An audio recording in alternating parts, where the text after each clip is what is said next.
Assalamualaikum warahmatullahi wabarakatuh. Perkenalkan, nama saya Salsabilade dengan NIM 220451114 dari Program Studi Pendidikan Geografi. Pada hari ini, saya akan menayangkan hasil presentasi yang telah saya buat dengan tema permasalahan yang diakibatkan oleh dinamika kependudukan di Indonesia. Sebelum kita membahas permasalahan yang diakibatkan oleh dinamika kependudukan, kita terlebih dahulu harus tahu apa itu dinamika penduduk. Dinamika penduduk adalah suatu pergerakan atau pertumbuhan orang atau orang-orang yang dipengaruhi oleh berbagai macam hal yang terjadi di suatu wilayah dan terjadi dari waktu ke waktu. Setiap negara mempunyai masalah di bidang kependudukan.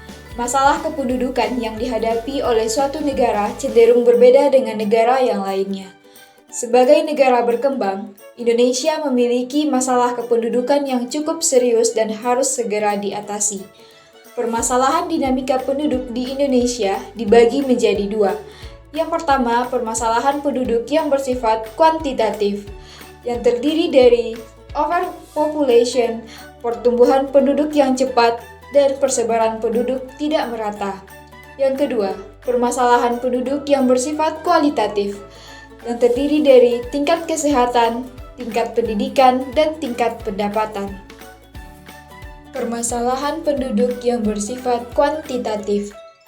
Overpopulation.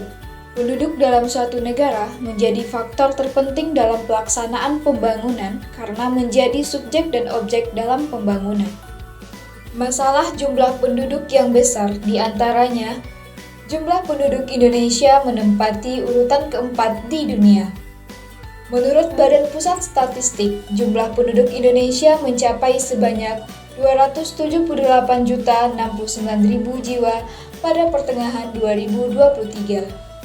Angka tersebut naik 1,05% dari tahun sebelumnya.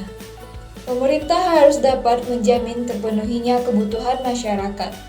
Dampak yang ditimbulkan adalah meningkatnya barang kebutuhan pokok, adanya persaingan dalam dunia kerja, meningkatnya jumlah pengangguran, dan meningkatnya tindak kriminalitas.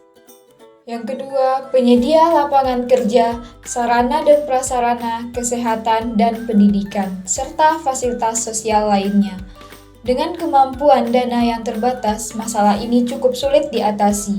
Oleh karena itu, pemerintah menggalakkan peran serta sektor swasta untuk mengatasi masalah ini. Manfaat dari jumlah penduduk yang besar adalah penyediaan tenaga kerja dalam masalah sumber daya alam dan mempertahankan keutuhan negara dari ancaman yang berasal dari bangsa lain. Pertumbuhan penduduk cepat. Secara nasional, pertumbuhan penduduk Indonesia masih relatif cepat, walaupun ada kecenderungan menurun. Pertumbuhan penduduk yang cepat dan tidak diimbangi dengan daya dukung lingkungan yang seimbang akan mengakibatkan berbagai permasalahan baik lingkungan hidup, ekonomi, dan sosial. Berikut data laju pertumbuhan penduduk dari tahun 1961 sampai 2020. Rata-rata laju pertumbuhan penduduk Indonesia sebesar 1,25%. Untuk mengatasi penduduk pertumbuhan yang cepat, maka pemerintah mempunyai suatu usaha untuk mengatasi masalah ini, yaitu keluarga berencana, di mana setiap keluarga dianjurkan mempunyai 2 atau 3 anak saja. Tujuan pokok dari KB ini adalah menurunkan angka kelahiran dan meningkatkan kesehatan ibu dan anak. Persebaran penduduk yang tidak merata. Persebaran penduduk yang tidak merata, baik persebaran antar pulau, provinsi, kabupaten, maupun perkotaan atau pedesaan.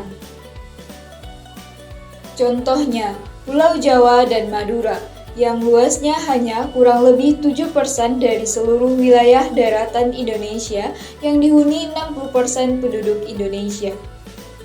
Akibat tidak meratanya penduduk, luas lahan pertanian di Jawa semakin sempit karena lahan tersebut dijadikan pemukiman dan industri.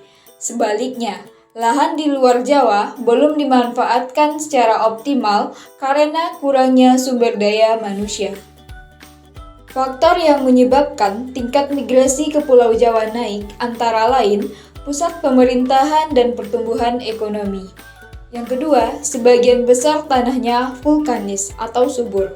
Yang ketiga, pusat kegiatan ekonomi dari industri sehingga banyak tersedia lapangan kerja. Yang keempat, tersedia berbagai jenis jenjang pendidikan. Yang kelima, sarana komunikasi yang baik dan lancar. Permasalahan penduduk yang bersifat kualitatif. Tingkat kesehatan. Tingkat kesehatan di Indonesia masih tergolong rendah dan belum merata. Hal tersebut dikarenakan kualitas kesehatan penduduk tidak terlepas dari pendapatan penduduk di suatu daerah. Indikator untuk melihat tingkat kesehatan adalah dengan melihat angka kematian dan angka harapan hidup. Angka kematian yang tinggi menunjukkan tingkat kesehatan yang rendah. Angka harapan hidup yang tinggi menunjukkan tingkat kesehatan penduduk yang baik. Tingkat pendidikan. Tingkat pendidikan penduduk di negara-negara berkembang relatif lebih rendah dibandingkan negara maju. Demikian juga dengan tingkat pendidikan penduduk di Indonesia. Orang yang memiliki tingkat pendidikan tinggi diharapkan punya produktivitas yang tinggi. Tingkat pendidikan diharapkan berbanding lurus dengan tingkat kesejahteraan, sehingga pembangunan dalam bidang pendidikan yang dilakukan pemerintah dapat membawa kesejahteraan penduduk. Rendahnya tingkat pendidikan di Indonesia disebabkan oleh beberapa faktor. Yang pertama, pendapatan per kapita penduduk yang tergolong rendah. Yang kedua, ketidakseimbangan jumlah siswa dengan sarana pendidikan yang tersedia. Yang ketiga, rendahnya kesadaran penduduk akan pentingnya pendidikan. Tingkat pendapatan. Berdasarkan catatan Badan Pusat Statistik, jumlah penduduk Indonesia yang hidup di bawah garis kemiskinan pada tahun 2020 mengalami kenaikan. Di samping itu, pendapatan per kapita yang masih rendah membuat masyarakat tidak mampu untuk memenuhi berbagai kebutuhan dalam hidupnya dan membuat mereka kesulitan untuk mencapai kesejahteraan. Kemakmuran berbanding lurus dengan kualitas sumber daya manusia. Semakin tinggi kualitas sumber daya manusia, semakin tinggi pula tingkat kemakmurannya. Banyak negara yang miskin sumber daya alam, tapi tingkat kemakmuran penduduknya tinggi. Baiklah, sekian penjelasan dari materi permasalahan yang diakibatkan oleh dinamika kependudukan. Assalamualaikum warahmatullahi wabarakatuh.